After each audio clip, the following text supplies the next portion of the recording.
பொதுமக்களின் பார்வைக்காக இப்பதிவு வழங்கப்படுகிறது. முன்னிற்பள்ளம் ஏரியாவில் கடந்த 4/10/2020 இரவில் 1/2 மணிக்கு ஒரு தடவை மின்தடை ஏற்பட்டு வந்தது. இது சம்பந்தமாக 94 987 செல் நம்பருக்கு புகார் செய்தேன். பின் சரி செய்தனர். 6/10/2025 விடியற்காலம் 5 மணி முதல் 7:30 மணி வரை பல தடவை மின்தடை ஏற்பட்டு டிவியில் இருந்த ஸ்டெபிலைசர் பழுதாகி போனது.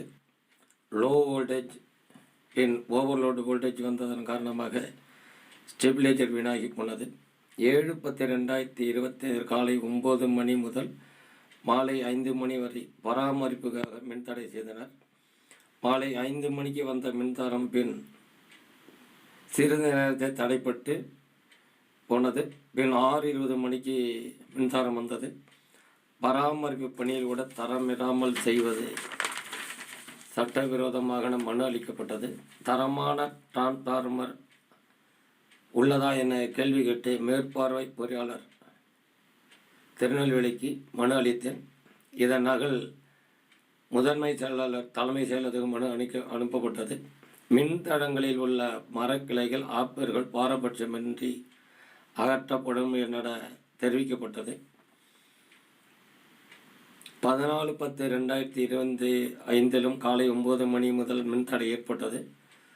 94 458 59 035க்கு புகார் செய்தேன். முன்னீர் பள்ளத்தில் புதிய டிரான்ஸ்ஃபார்மர் மாற்றி வருகின்றனர். இதன் காரணமாக மாலை 5 மணிக்கு மின்சாரம் வரும் என தெரிவித்தனர். மனு மீது உடனடி நடவடிக்கை மேற்கொண்ட மின்சார வாரிய மேற்பார்வை பொறியாளர் அவர்களுக்கும் அதனை சார்ந்த ஊழியர்களும் மனமார்ந்த நன்றி. அனைத்து ஊழியர்களுக்கும் மனமார்ந்த நன்றி, பாராட்டுகள். சில வேண்டுகோள்கள். தருவை பேருந்து நிலையம் அருகே உள்ள ஈவி போஸ்ட் மரம் செல்லரித்து போய் அதில் உள்ள காங்கிரீட்டுகள் பொல என கீழே விழுந்துள்ளது.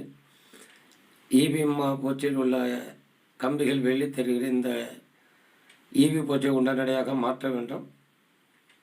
சேரன் மகாதேவியிலிருந்து புதிய ஈவி லைன் போஸ்ட் நடுவதில் காங்கிரீட்டில் மையமாக வைத்து ஈவி போஸ்ட் போடாமல் ஒரு பக்கமாக வைத்து காங்கிரீட் போடுவதால் பலகீனமாகி மரம் சாய்ந்துவிடும். சரியாக மையமாக வைத்து ஈவி போஸ்ட் நடப்பட வேண்டும். சரியான முறையில் காங்கிரீட் போட வேண்டும். சில இடங்களில் பழைய ஈவி ஒயர்கள் தாழ்வாக உள்ளதை சரி செய்ய நடவடிக்கை எடுக்க வேண்டும். மேற்பார்வை பொறியாளர் முதன்மை செயலாளருக்கு அனுப்பிய மனுவின் நகல் இத்துடன் இணைக்கப்பட்டுள்ளது. இவைகளை டிஸ்கிரிமினலை கிளிக் செய்து பார்த்து கொள்ளலாம். என்றும் மக்கள் நலனில்.